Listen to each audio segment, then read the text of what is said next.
Roll that beautiful bean footage. Action. I gotta have it. I gotta say it. Yes, I'll take some action from you, girl.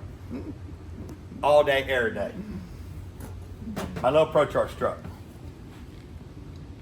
LT versus LS. In my opinion, and all you experts can contradict me on this, I feel like these LT 6.2s will kick a fucking 6.2 LS's ass.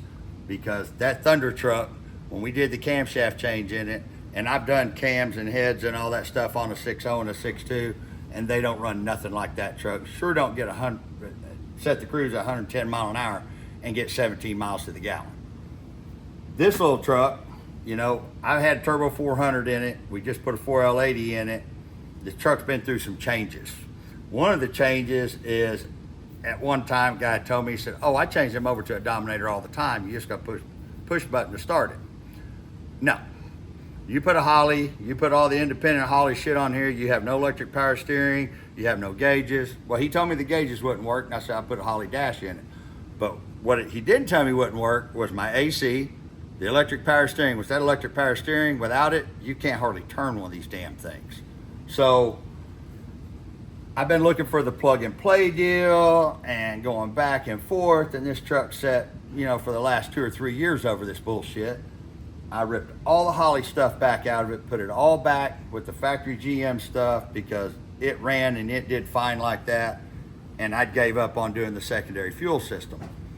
I'm talking to some guys about a secondary fuel system, but you can't have timing control. Timing control was the big thing when I turned the nitrous up, is how I clipped a valve on the truck because I couldn't pull more timing out of it because I didn't, well, the Holly, I got a laptop with me, I can change it. Well, I didn't have HP tuners, so I couldn't change it. I'm talking with Doug Flynn, who's the brains behind the Holly Dominator, and he goes, man, he said, you put a 4L80, why don't you just put a Terminator X Max in it? I said, well, everybody tells me it's so hard to do. He said, you gotta have a crank signal. That's it. That's all you actually technically have to run the secondary fuel system. Well, I got thinking about it, and I told Stacy, hey, go print this stuff off for me, and I've got all the pin maps. After sitting down and really thinking about this and talking with Doug, putting a Terminator X Max for the secondary fuel system is fucking simple. It's super simple. Matter of fact, I made my own harnesses. I took a 105 unterminated harness that come 15 feet long, and I actually built 2 of them out of one 105 harness with some extra plugs.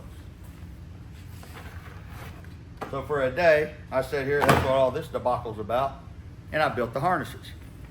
Only this one, I'm gonna do the coils, try to do the timing. But with only having to have crank signal, all you have to do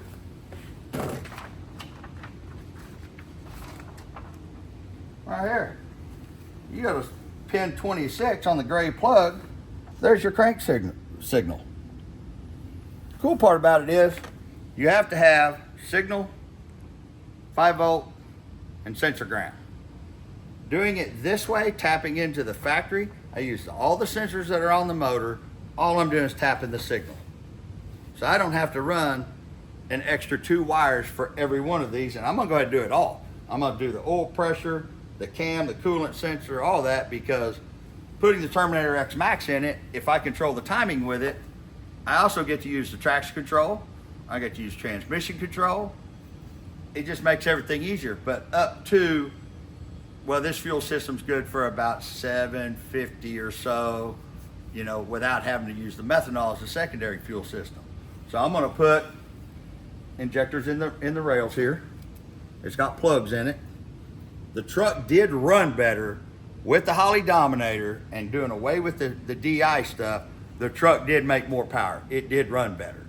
But the combination of the two, I think, is the real ticket, because that direct injected deal is a really cool fucking deal. If you guys read up on how that actually works, it's really cool how it works. So the fuel system is the main hang up behind these LT motors making big power with them. I'm fixing to eliminate that. I'm just gonna run a small injector. So when this truck goes to 10, 12 pounds of boost, about 700, 750 horsepower, where I'm running out of the factory fuel system, the Terminator X Max is just gonna kick in the secondary fuel system. So I'll still have fuel control over both. So the GM computer is actually going to run the O2 sensors and all the direct injection. The only thing the Holley's going to do is the timing and the actual secondary fuel system. So driving down the road, it's not even using the injectors. You stand on it, I'll probably set it somewhere around 12, 15 pounds of boost, that it'll start just turning those injectors on, and I don't have to use the methanol like I am now for 20% of the fuel table.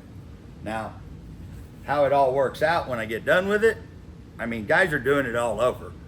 The thing is there's a few companies that do the plug and play deal, but you can't have timing control. I want the timing control. Because if I have the timing control, one, I got my laptop, I can put whatever tune-up I want in the truck, if I want to turn the nitrous up or whatever. But the most important part of that, having the timing control, is I can utilize all the traction control stuff in the Terminator X Max. So the truck's got a B&M 4L80 in it.